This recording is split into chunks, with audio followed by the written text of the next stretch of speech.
She was just the janitor until the CEO saw his mother's face in hers.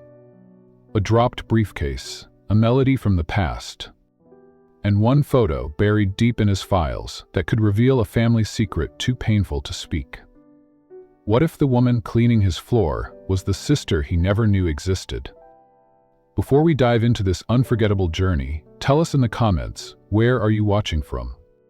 If stories about love, sacrifice, and second chances speak to your heart, hit that subscribe button, because tomorrow we're bringing you another powerful story you won't want to miss. Julia Ramirez wiped the sweat from her brow as she pushed the mop across the marble floor of the 23rd floor at Vortex Enterprises. The city lights shimmered through the floor-to-ceiling windows, casting reflections that made the sterile hallways feel almost magical. She had 3 jobs and barely enough time to breathe, but every shift brought her closer to paying for Abuela Teresa's medication. At 27, Julia's world revolved around survival. Her black hair was tied in a tight bun, and her faded cleaning uniform was 2 sizes too large. Yet her eyes, sharp and curious, no one at Vortex ever noticed. She swept through the corridors like a shadow, invisible to the wealthy executives whose shoes echoed in those same halls during the day. It was nearly midnight when she ducked into the executive lounge. She quickly emptied the bins, arranged the chairs, and then paused. Hidden inside her cleaning cart, tucked between a spray bottle and a worn-out cloth, was a small blue notebook. Julia pulled it out and sat on a low stool, flipping to the most recent page, an analysis of the company's quarterly revenue trends. By fluorescent light, she scribbled thoughts on overhead costs and supply chain mismanagement, quoting from borrowed business textbooks she read in snippets at the public library. The numbers came alive under her pen. She was so focused, she didn't notice the heavy footsteps until it was too late. A crash of papers against tiles startled her. Julia stood up too quickly, knocking over her mop bucket in the process. "I'm so sorry," she gasped, kneeling to gather the scattered sheets.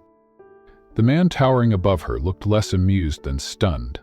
Tall, broad-shouldered, dressed in a custom midnight blue suit and an air of commanding detachment.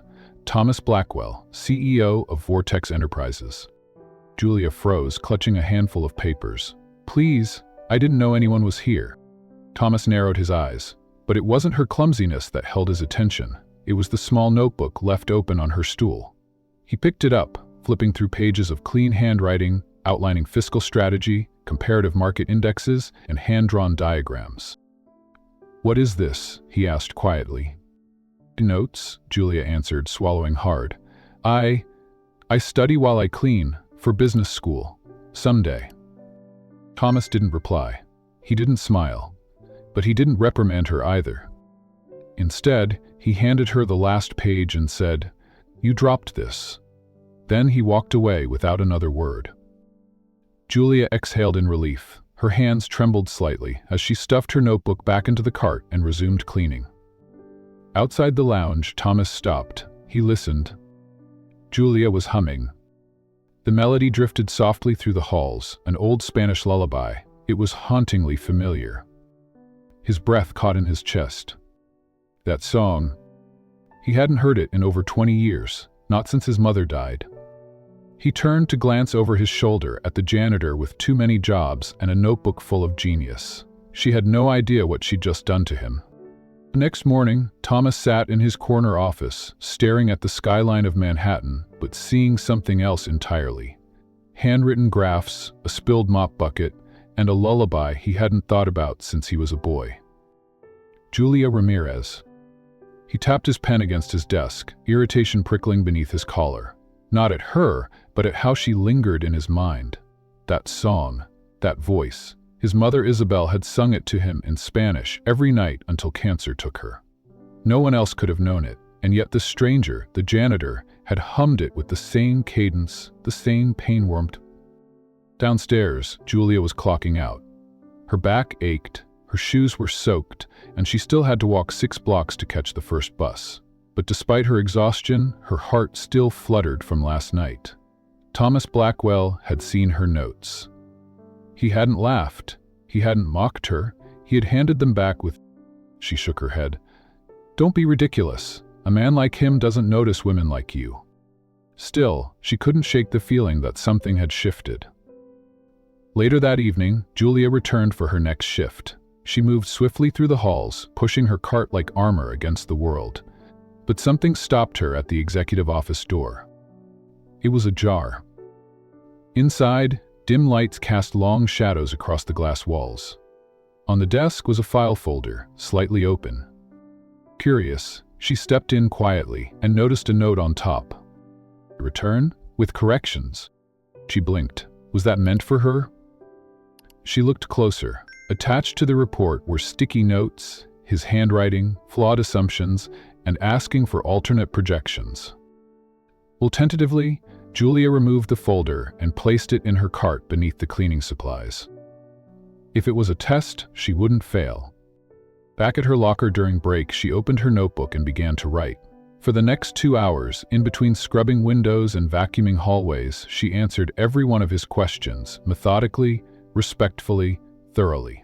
She added charts, referenced sources, even included the file back on his desk, carefully marked. Gratitude. She had nothing to lose, except maybe her job. But something told her he wouldn't fire her for thinking. As she closed his office door, she caught sight of the grand piano in the corner, a relic from his mother's musical days, she'd heard. On impulse, she ran her fingers gently along the closed lid, then turned and left. The next morning, Thomas arrived to find the file on his desk. He read through it in silence, brow furrowed, lips pressed tight. Line by line, Julia had not only answered his questions, she'd exposed flaws in his own team's data. The footnotes were sharp, the logic airtight. His fingertips hovered over her closing line. With gratitude, J. For the first time in weeks, he smiled, just faintly. That evening, Julia returned as usual, but when she walked into the break room, there was an envelope on the table. No name, just a seal. Inside was a typed note. Borton's isn't the only place that requires cleaning. Sometimes it needs rethinking. If you're willing to write again, I'll read. This. She folded the note slowly, heart pounding. Above her, the lights flickered. She hummed softly as she moved down the hallway, her cartwheels creaking, the melody soft and familiar. And this time, behind the glass door, Thomas listened, not as a CEO, but as a son, and something else entirely.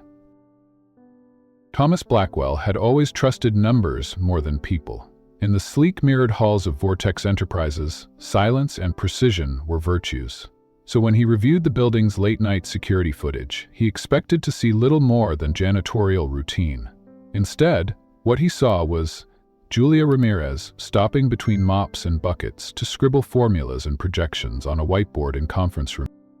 He narrowed his eyes as the footage played. The janitor, this quiet woman who never looked up during the day, had neatly solved a profitability ratio error the team had missed for weeks.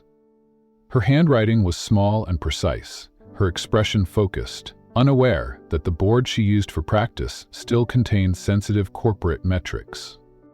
Next clip. Another night. Another equation.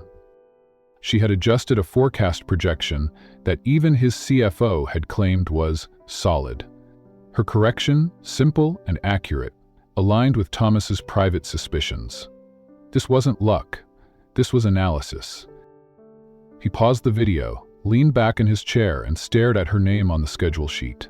Julia Ramirez, night shift, 11 p.m. to 6 a.m. A janitor who solved economic models between mopping floors. The next morning, Thomas summoned HR and drafted a temporary contract. He needed to test his theory, but he couldn't scare her off, so he wrapped the opportunity in vague language. Internal efficiency experiment. Temporary data assistant. 1-week observation.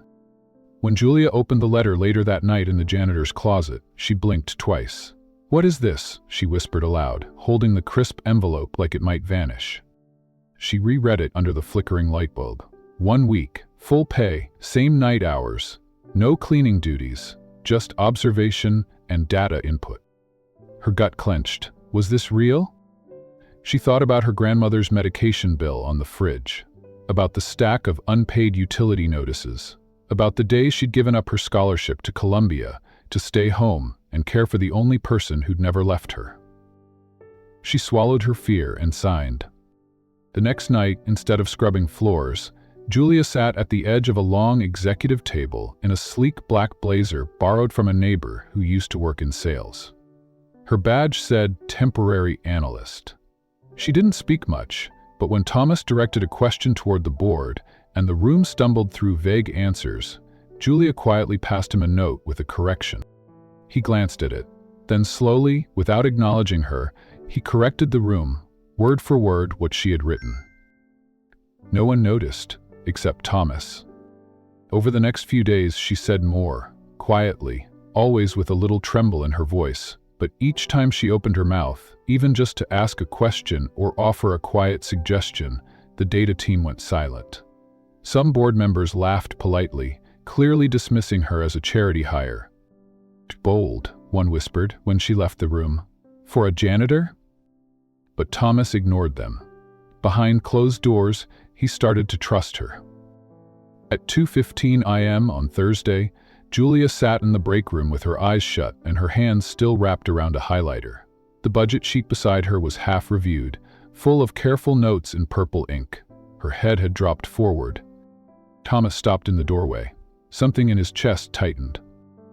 He crossed the room slowly, pulled a clean company throw blanket from the storage bin, and draped it over her shoulders.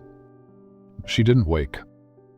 But for the first time in years, Thomas did not feel like the loneliest man in the building. The next morning, Julia stirred to the soft murmur of voices outside the break room. She blinked at the unfamiliar blanket wrapped around her shoulders, her heart skipping as she sat up quickly, wondering if she'd broken protocol or embarrassed herself. But when she stepped out, no one looked surprised. In fact, Thomas nodded at her, as if she belonged there. Julia tried to return her focus to the work. She knew this chance was fragile, maybe even temporary. Yet, with every passing hour, she felt the walls between her and the corporate world begin to shift. Not crash down, but bend slightly in her direction. In the third board meeting of the week, she was given her own chair, not in the back, but at the table. She didn't speak much until Thomas directly turned to her and asked, "Julia, do the numbers support this expansion plan?" The room went still. Julia, heart racing, tapped the figures in front of her. "Actually, no. The projected ROI doesn't align with the previous market behavior. Unless we adjust for inflation and correct this error here," she pointed with her pen, "the plan risks overextension." Silence. Then Thomas gave the slightest nod. "She's right," he said. "Move to rework the proposal." Afterward, Julia sat alone on the stairwell, still in disbelief. The same hands that had scrubbed the bathroom floor just days ago were now changing the direction of a multi-million-dollar deal. But she reminded herself this wasn't luck. She had studied, she had waited, and she had earned this. Late that night, after her final meeting, she returned to the break room to grab her bag and found a sealed folder on the table. Inside was a new contract. No more vague experiment. This was real. Temporary financial analyst. 90 days. Pay 4 times what she made cleaning. Lila hugged him empty too. When the salesman, she clutched it to her chest. A minute later, Thomas walked in, hands in his pockets, gaze unreadable. "I didn't mean to scare you," he said quietly.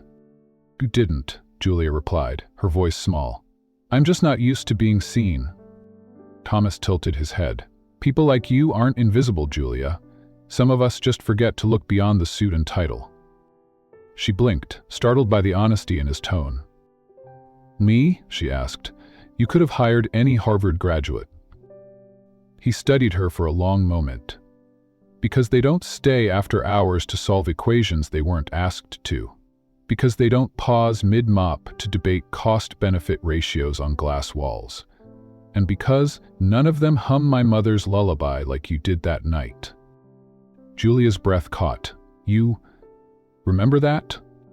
His voice dropped. "My mother used to sing that song when my brother and I had fevers. I hadn't heard it since she passed. I thought I'd imagined it. Until you sang it. You don't just see numbers, Julia. You carry things people forget how to hold." They stood in silence for a beat. Then, he said, "Take the offer.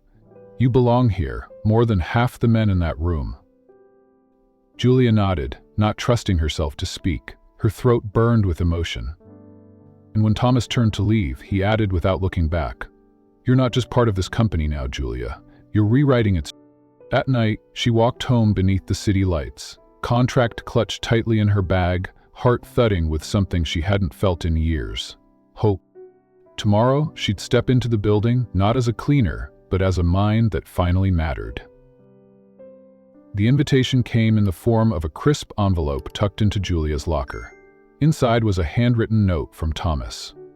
"You've earned a seat at the table. Join me at the Vortex annual gala. Dress code, whatever makes you feel like you belong." Julia stared at the invitation for a long time, her hands trembling. Her first instinct was to decline. People like her didn't attend events like that, but the rent was due, her grandmother's medication needed refilling, and something in Thomas's handwriting, sharp yet oddly warm, made her curious. Fury. She borrowed a midnight blue gown from the church thrift store. It was a decade out of style, but it hugged her frame and shimmered faintly under the light. She pinned her hair up the way her grandmother had once done for school recitals, then added her mother's old pearl earrings. The result wasn't extravagant, but it was quietly elegant. Just like her. At the gala, Vortex executives turned their heads as Thomas Blackwell entered the ballroom with Julia on his arm. Conversations faltered. Some smiled politely. Others, like board member Avery Liddell, barely masked their disdain. "Actually, she's the janitor," someone whispered near the bar. "What is she doing here?" Julia kept her shoulders straight. Her heart thudded wildly beneath her dress, but she held her gaze high and stuck close to Thomas. He didn't say much, but every time her eyes flicked toward him, she saw something softer than the usual steel, like he was proud of her, or maybe protective. She wasn't sure which felt more dangerous. As the night unfolded, Thomas led her from table to table, introducing her only as a valuable advisor on internal operations.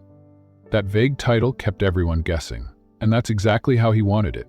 Julia offered short, sharp insights into budgeting models and predicted shifts in stock movement that left even the finance director nodding in surprise. Then came the moment that chilled her. Martha Langston, an old family friend of the Blackwells, was sipping champagne near the gallery wing when she caught sight of Julia, her face drained of color. "Oh my God," Martha whispered, inching closer. "You look just like her." "Just like who?" Julia asked politely, confused. Martha didn't answer. Instead, she reached for a silver-framed photo on a side table.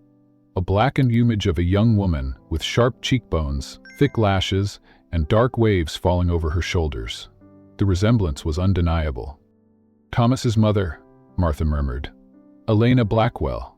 She died too young. There were complications." Julia stared at the photo. The woman's eyes, wise, intelligent, melancholic, felt eerily familiar. Her hands went cold. Thomas, who had been across the room talking with donors, turned just in time to catch the moment. His gaze froze on the photo in Julia's hands, then flicked back to her face. He didn't speak, but the look said enough. Something had cracked open in him. For the rest of the night, Tomas kept his distance, offering forced smiles and curt nods. The warmth from earlier was gone. Julia felt it vanish like breath on glass. Unable to breathe inside the ballroom, she slipped away into the garden. The air was cooler there, scented with night jasmine. She wandered past trimmed hedges until she found a marble bench and sank onto it, clutching her purse like it could shield her from the weight of the evening. Footsteps crunched behind her. She didn't look up. "You left early," Thomas said, stopping a few feet away. "You got quiet," she replied, not looking at him. He didn't deny it. "That photo shook me. I won't pretend it didn't." She finally turned.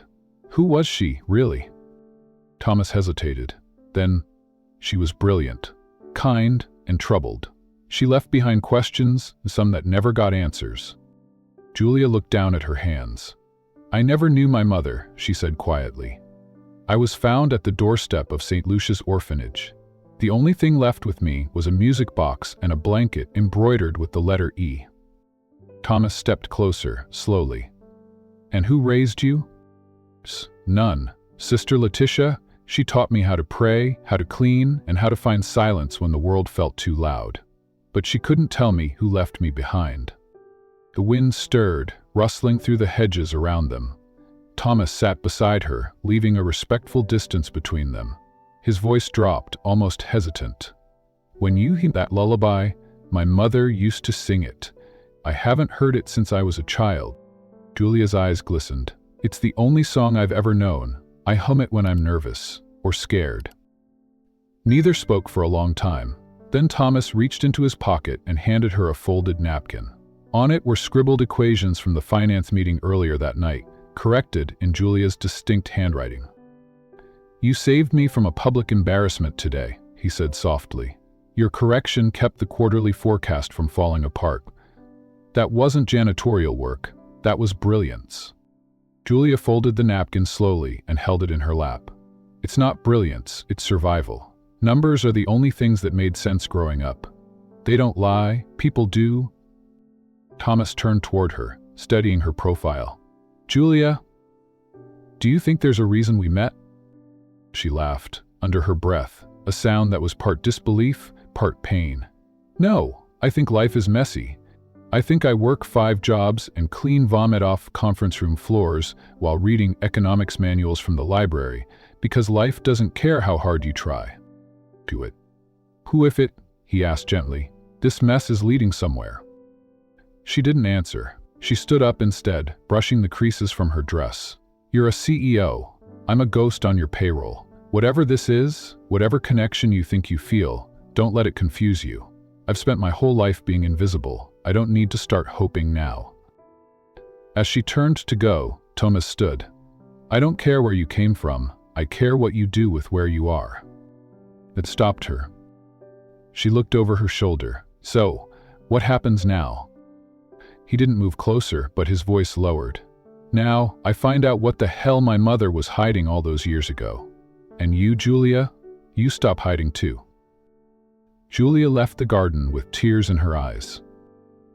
Inside the mansion, the music was louder, the laughter brighter, but none of it felt real anymore. She found a quiet corner in the service hallway, pulled off her heels, and walked barefoot to the locker room. There she sat alone for several minutes, trying to hold back the storm brewing inside her. And then she did something she hadn't done in years. You opened the old velvet pouch that held her music box. It hadn't played in a long time, but she wound it gently. It crackled, then slowly began to play a melody. The same melody. Elena Blackwell's lullaby. Baper stood before the old portrait of his mother. His jaw tightened as he traced the woman's features with his eyes. He saw it now, not just the resemblance, but the sorrow. The unanswered questions, the missing years. He whispered under his breath, "Who were you hiding, Mom?" And miles away, inside a simple apartment with peeling paint and mismatched furniture, Sister Letitia opened a drawer and pulled out a letter she had never mailed. It read only one line. Her name is Julia, and she's his daughter, but the truth might destroy them both. Julia sat on the floor of her grandmother's bedroom, sorting through boxes of old photos and letters. The room smelled faintly of lavender and mothballs. Her fingers trembled as she opened the creased, leather-bound Bible her grandmother always kept on the nightstand. Tucked between the brittle pages of Psalms was something folded tightly, a yellowing piece of paper. Curious, Julia unfolded it. Her breath caught. It was a hospital intake form. The top read, "Infant girl, no name. Abandoned at St. Agnes Convent." Scrawled near the bottom was a signature that punched the air out of her lungs. Margaret Blackwell. Her heart pounded as if her ribs were too small to hold it. Her mind raced with questions she couldn't form yet. She had heard that name before. Thomas's mother. The matriarch of one of the most powerful corporate families in the state. The ink was faded, but it was there. Margaret Blackwell had left a baby behind, and Julia had grown up in St. Agnes. She sat in silence for nearly an hour, the document shaking in her hand. Her thoughts returned to Thomas's cold demeanor, the portrait in the gallow hallway, the lullaby, her face in that photo. That evening, after most of the Vortex staff had left, Julia made her way up to the executive floor. Her badge still worked. Thomas hadn't revoked her clearance. She paused outside his office door, heart thudding. He looked up as she entered, his eyes narrowing with concern. "You shouldn't be here this late." Julia didn't waste time. She placed the document on his desk. "Did your mother ever have a daughter she gave up?" she asked, voice soft but steady. Thomas blinked. Once, twice, then stood slowly, his jaw tightening. "Where did you get this?" "It was in my grandmother's Bible. I think she kept it from me. I think I'm that girl." Thomas lowered himself back into his chair, visibly shaken. He picked up the intake form, his thumb tracing the signature as if trying to will it into disappearing. "Mother disappeared for almost a year after her nervous breakdown," he murmured, more to himself than to her. "She told my father she needed to heal away from this world. No one knew where she went. She came back, different. But no one ever mentioned a baby." Julia's lips parted, her voice cracking. "She went to the convent. The nuns always said I was a gift from sorrow. I thought it was just something poetic." Thomas ran a hand over his face, eyes glossed with something between disbelief and regret. "I have to know the truth. We both do." 2 days later, Tomas and Julia sat in the back corner of a dusty hospital archive room, the overhead fluorescent lights buzzing faintly. A retired nurse named Doreen shuffled through folders until she found a small, locked box, then handed them a thin file. "I remember Margaret Blackwell," the nurse said. "She was elegant but haunted. She didn't give the baby a name, said it would hurt too much." Thomas opened the file and held it between them. There were medical notes, a schedule of medication for postnatal care, and finally, a discharge summary. Julia's intake number matched the one on the form from her grandmother's Bible. It was her. Julia stared at the paper in Thomas's hands, her eyes unable to tear away from the inked lines that spelled out the truth she had never dared to imagine. A hollow space inside her, one she'd carried for years, suddenly felt too full. She clutched her arms tightly around herself, whispering, "All these years, I thought I was no one, just a janitor, just someone forgotten." Thomas looked over at her. His voice was gentler now, stripped of its usual sharpness. "You were never no one. You were someone. To her. To me. Now." The retired nurse cleared her throat softly, sensing the moment needed space. "Margaret came back to see the baby once," she offered. "Didn't speak to anyone, she just sat and held her. She cried the entire time. Then, she left and never returned." Julia covered her mouth with her hand, a soundless sob escaping through her fingers. Later that evening, they walked out of the hospital together in silence. The city air felt heavier than usual, thick with rain and memory. As they reached the parking lot, Tomas finally spoke. "I always wondered why my mother kept certain paintings hidden in her study. There was one of a woman holding a baby under an oak tree. I never understood it, but maybe she was trying to remember without breaking." Julia turned to him, her voice hoarse. "I never belonged anywhere. I was always the outsider, at school, at work, even with my own reflection. But this..." She held up the document again, now folded in her coat pocket like a lifeline. "Recently. And she knew. She didn't abandon me because she didn't love me. She left because she did." Thomas stopped walking. He placed a hand gently on her shoulder, not as a CEO, not as a boss, but as someone who had lost too many things to pride. "You're not just part of this company," he said. "You're part of something bigger, something that started long before I ever knew you. And maybe it's not about blood. Maybe it's about truth." Julia's lips trembled. "Do you think she knew I'd end up here?" Thomas gave a small, almost broken smile. "If she did, maybe this was her way of bringing us both home." Back at her apartment, Julia sat on the edge of her bed, the hospital file resting on her lap. The rain drummed gently on the windowsill. She opened the small wooden box her grandmother had left her, filled with old letters, coins, and scraps of memory. At the very bottom, tucked beneath a dried lavender sachet, was a photo she had never seen. It was Margaret Blackwell, young and radiant, holding a baby swaddled in blue. Her eyes were red from crying, but she was smiling. On the back, in faded pencil, were the words, "For when the melody returns. Love, always." Tears blurred Julia's vision. That lullaby, the one she hummed on the night shift, without even thinking, had belonged to Margaret.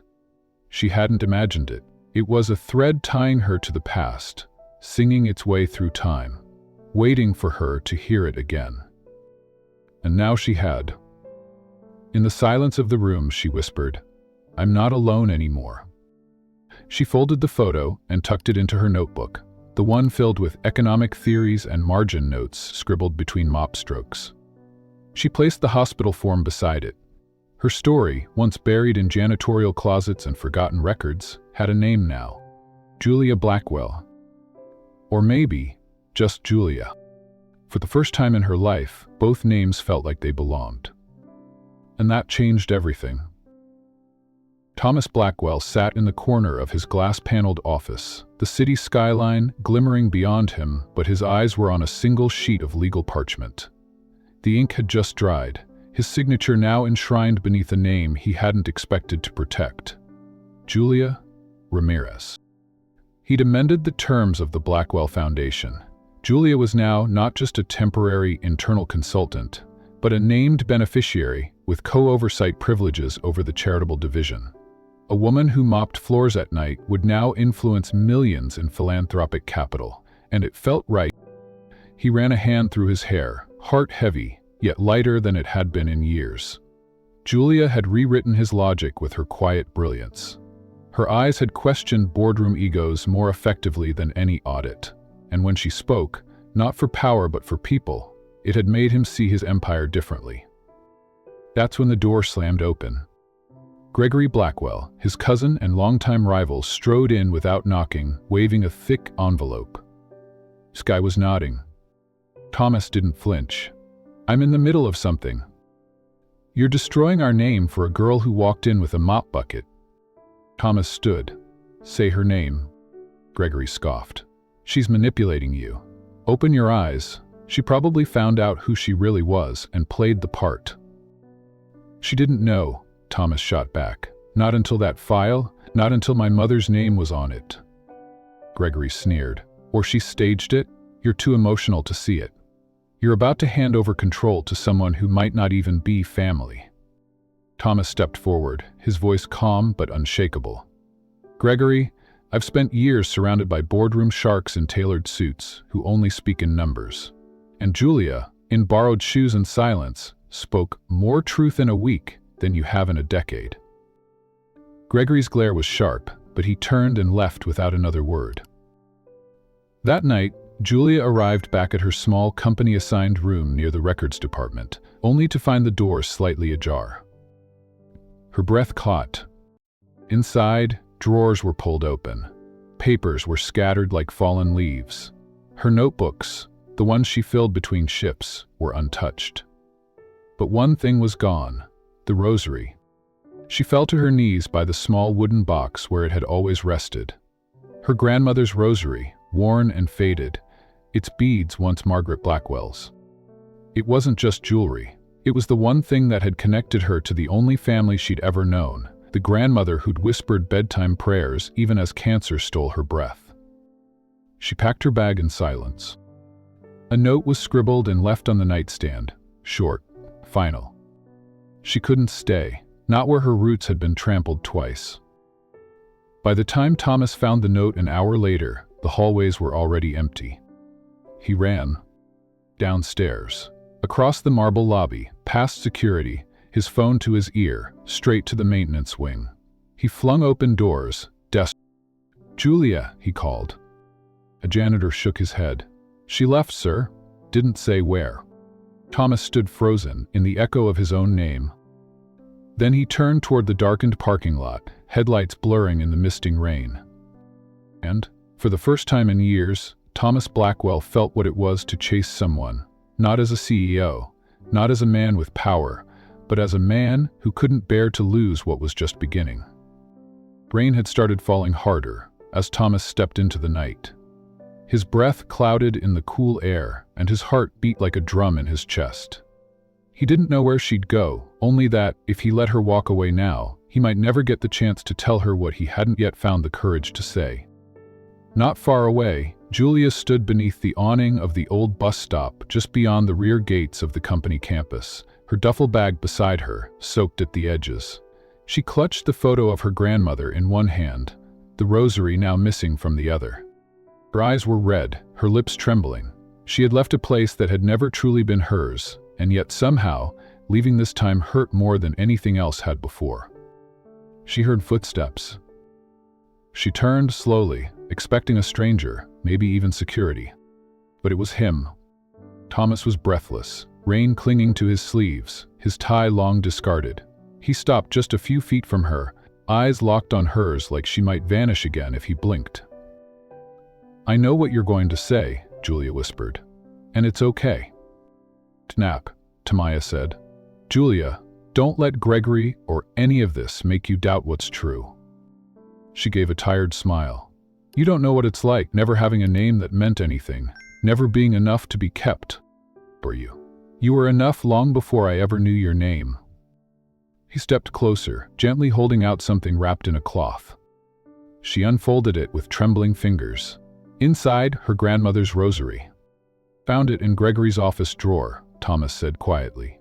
"He planned to use it to cast doubt on your past, to erase you again." Julia clutched the beads, her voice a whisper. Why? Why are you doing this?" "Because I've had enough people leave without a fight. I won't let you be one of them." She broke then, not loudly, just a quiet sob that shook her shoulders. Thomas stepped forward and pulled her into his arms, not with urgency, but with the careful reverence of a man holding something sacred. "You said once you never belonged anywhere," he murmured. "But Julia, you walked into my life and reminded me of everything I'd forgotten how to feel." Her head rested against his chest, the steady sound of his heart grounding her. "I'm not asking you to be someone you're not," Thomas added. "I'm not asking for loyalty or legacy, just stay." A silence passed between them. Then she nodded, slowly tears slipping down her cheeks. They returned together, back to the building where she'd once scrubbed marble floors and dreamed silently between shifts. But now, she walked beside him, not behind. In the days that followed, the office felt different. Julia was no longer a hidden genius. She stood beside Thomas in strategy briefings, her suggestions no longer scribbled on scraps, but spoken aloud with the authority she had earned.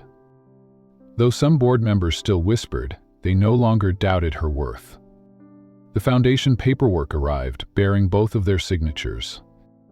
At night, they would often walk together across the company rooftop, past the garden Julia had once cleaned without notice. Now, it bloomed under her direction, new, wild, and free. One evening, as the sun dipped low, Thomas turned to her. "I don't know where this ends, Julia, but I do know where it began." She smiled. "With spilled papers and a humming janitor?" He laughed, shaking his head. "No, with a woman who reminded me that value isn't assigned by titles, but by truth." And as the first stars shimmered above them, they stood hand in hand, two people from different worlds, rewriting the ending they never saw coming. Together. The boardroom was hushed. A room usually reserved for billion-dollar projections and pristine presentations now throbbed with tension. Julia sat at one end, her hands trembling slightly as she clutched her grandmother's Bible. On the other side, Gregory Blackwell, Tomas's cousin and longtime rival, leaned back smugly in his chair, his legal team flanking him like wolves. Thomas sat beside Julia, his eyes sharp, jaw set. He hadn't worn a tie. It was the first sign this wasn't business as usual. "Let the record show," Gregory's lawyer began, "that Miss Ramirez has no verified ties to the Blackwell family and stands to gain significant financial benefit from her relationship with Mr. Thomas Blackwell." "Not here for money," Julia said quietly. Gregory scoffed, loud enough for everyone to hear. "You're a janitor, suddenly promoted to consultant, then gala guest, then heir to a seat on the Blackwell Foundation board? It's not just suspicious, it's calculated." Julia opened the Bible. Her voice shook, but she spoke anyway. "My grandmother left me this before she passed. Inside is a document." She pulled it out. Yellowed at the edges, the baby intake form bore a faded signature, Margaret Blackwell. Gasps rippled across the room. The judge leaned forward. "This form, how did you come by it?" "Grandmother said it had been in our family for years. I didn't understand it until I saw the portrait of Margaret at the gala. That's when it all started to make sense." Thomas interjected. "We found hospital logs. Margaret disappeared for a year after her breakdown. Long enough to give birth, leave a child, and cover it up." Gregory stood. "That's speculation, not fact. She was sick, delusional. She could have written anything in that state." Julia's eyes met his. "That may be true, but the truth doesn't disappear just because it's inconvenient." The judge turned to the court assistant. "Has the DNA analysis returned?" A nod. "Yes, Your Honor." Julia held her breath. The envelope was handed forward. The judge opened it slowly, then read. "According to this certified analysis, Julia Ramirez shares direct maternal DNA with Margaret Blackwell. Probability of maternity, 99.98%. Gasps erupted again. Thomas reached for Julia's hand, but she didn't move. Her entire world tilted, spinning in the echo of a name that had never belonged to her. Until now. Gregory's lawyer tried to recover. "Even if this is true, bloodlines do not entitle anyone to board seats, control over assets, or brand authority. Ms. Ramirez has not proven loyalty, nor merit in corporate structure." "Seen her merit," Thomas interrupted. "She's solved financial puzzles our board couldn't. She's rewritten projections that saved our company 2 quarters ago. She's been honest, something I can't say for everyone here." Gregory stood again, eyes dark. "You're letting emotion blind you." Thomas rose slowly. "And you've let greed rot you." The judge raised a hand. "This is not a hearing for inheritance, it's for verification of lineage. That has now been confirmed. All other matters fall under private board review." Julia's heart was pounding. She had expected confrontation, but she hadn't expected to feel seen. As the judge banged the gavel, Thomas turned to her. "You okay?"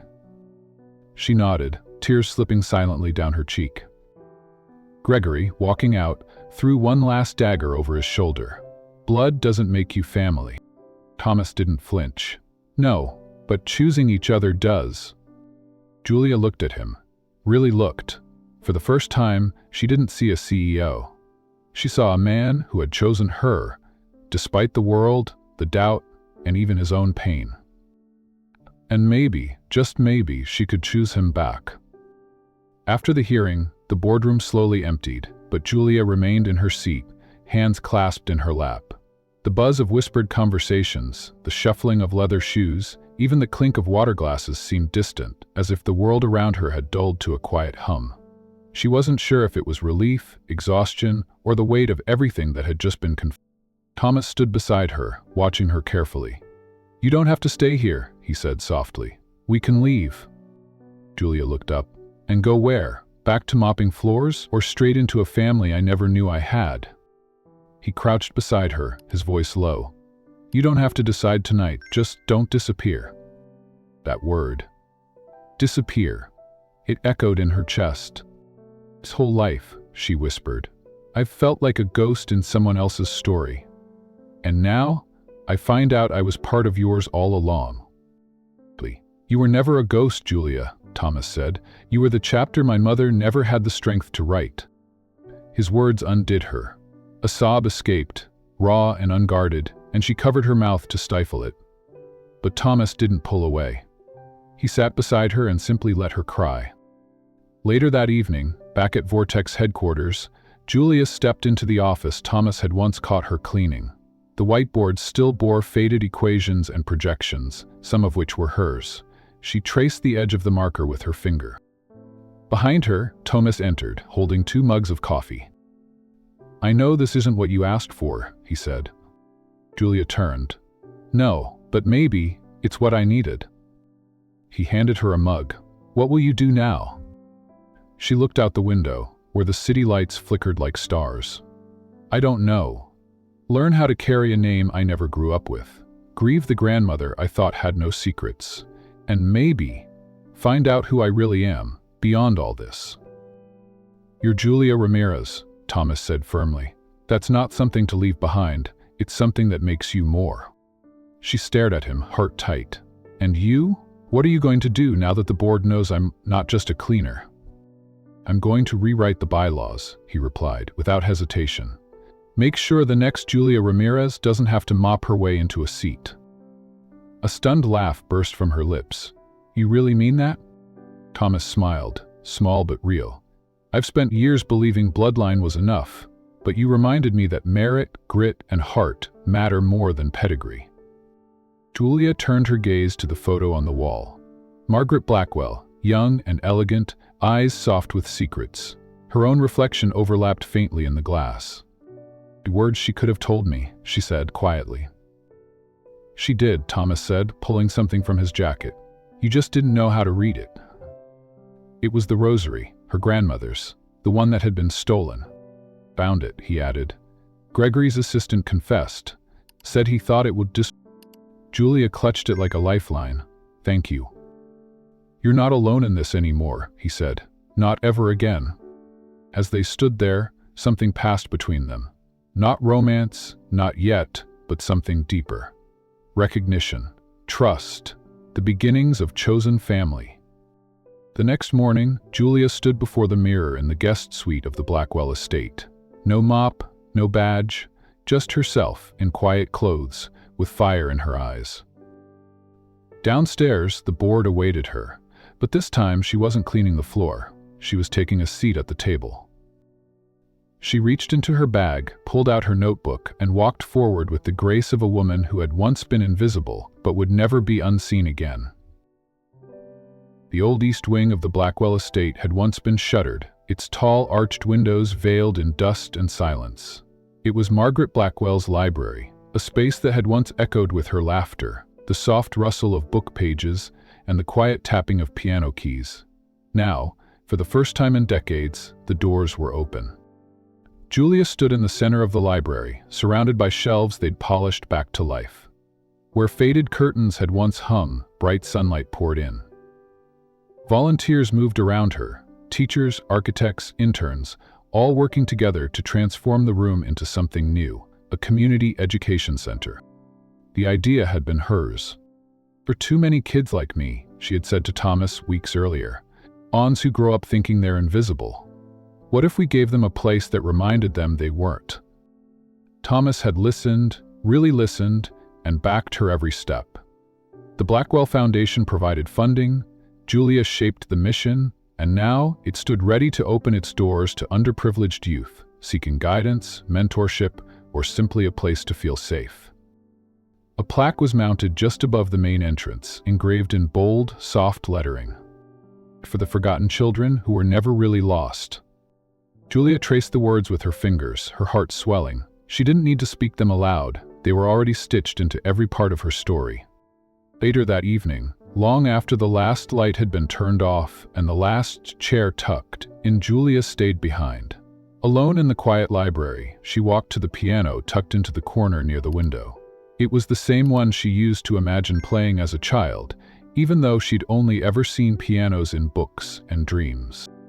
She sat down gently and let her fingers fall onto the keys.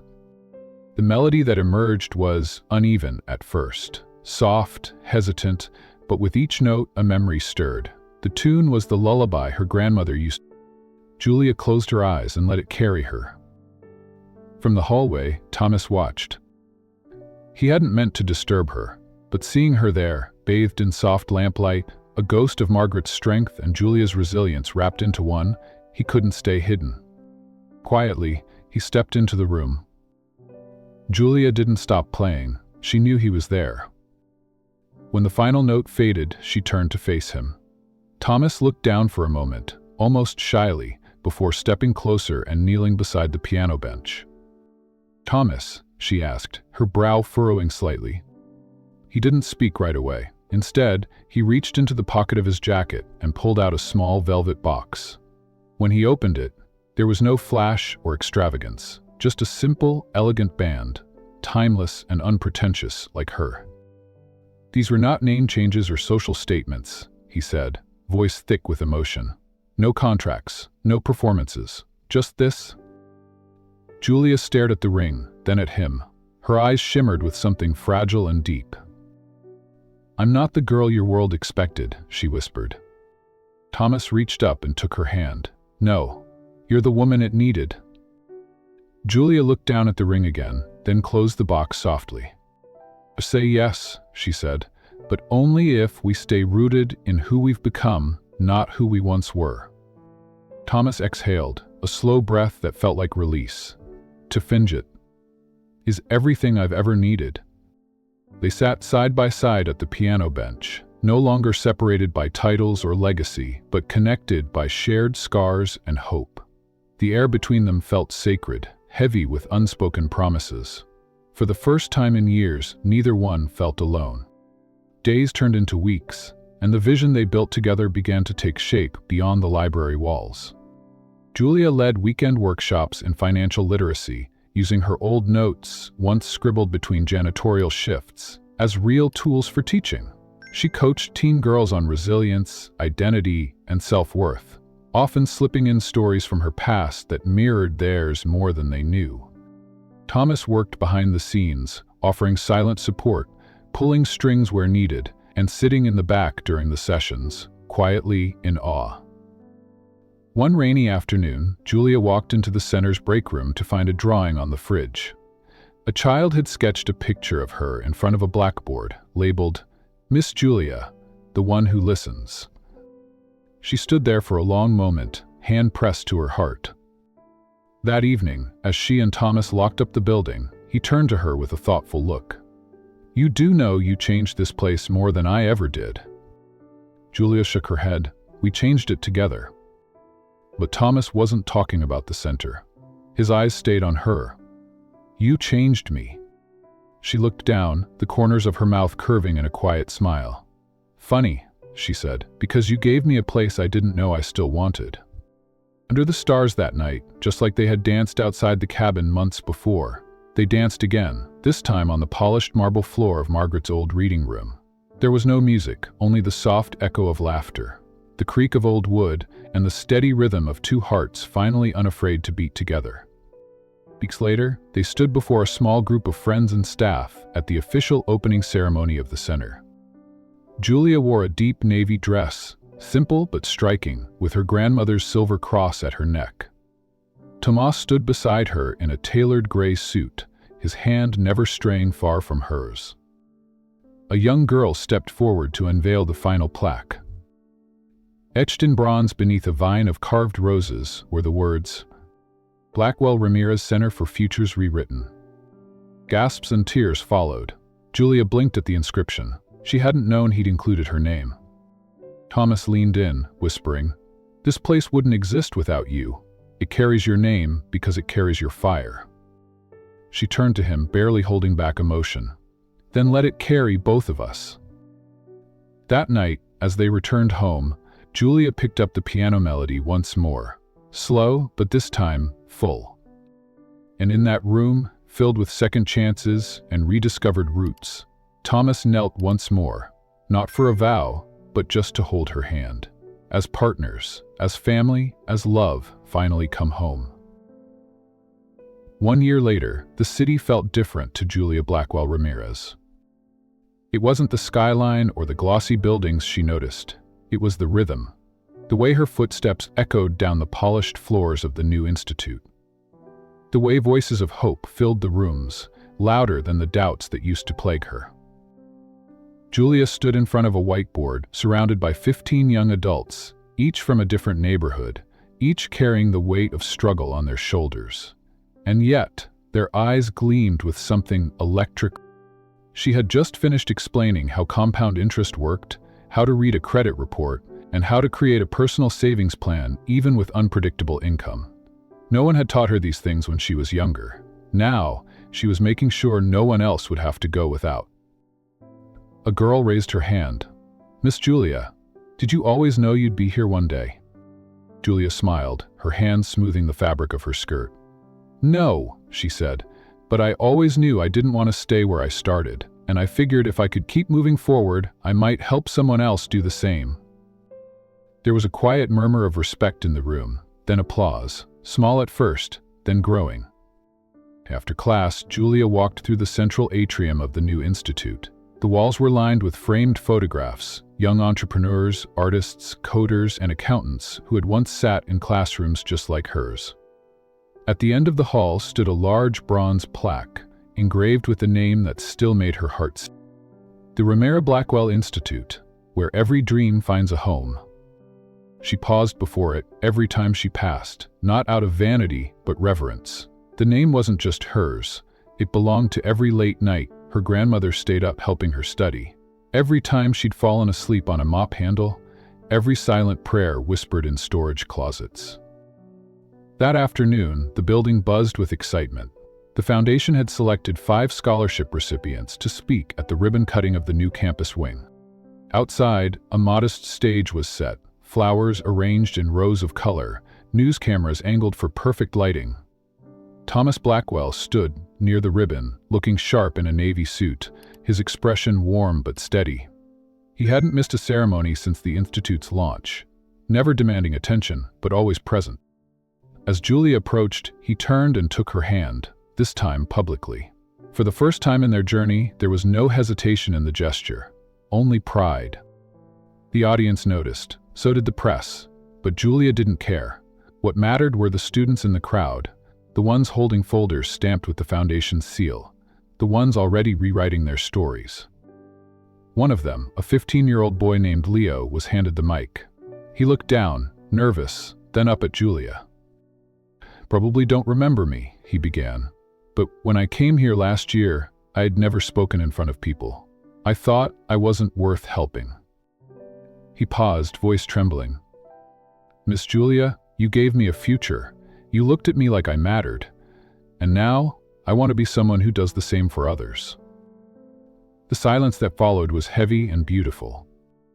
Julia's throat tightened. She reached forward and gave Leo a small hug, whispering, "You were never invisible. You just needed someone to see the light you already had."